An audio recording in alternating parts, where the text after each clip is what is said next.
Breaking news. Abandon Europe. U.S. urges Britain to join Donald Trump and quit Iran nuclear deal. Britain has been told to follow Donald Trump's lead and quit the Iran nuclear deal rather than standing by the European Union, EU. The United States ambassador to the United Kingdom has labeled Britain the U.S. closest ally and urged the UK to stand with America over its stance on Iran after Donald Trump terminated the 2015 nuclear agreement. The U.S.-Iran nuclear agreement was hailed as one of Barack Obama's biggest successes, leading to an improved relationship between the two countries.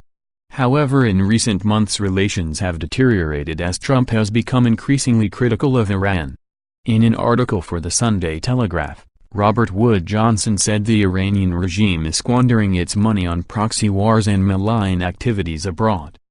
Over the past few days, new protests have broken out across the country, including in Tehran, the capital city. Ambassador Johnson linked the protests to the rising unemployment and rampant inflation, meaning many Iranians are finding it harder to survive. He also critiqued the regime for lining its own pockets at the people's expense. Mr. Johnson added the Iranian people deserve better. They deserve a government that cares more about improving their lives than destroying others. Iran has been accused of unsettling peace in the region by backing President Assad of Syria. Calling Britain the closest ally of the U.S., Ambassador Johnson urged Britain and America to work together to create a new agreement.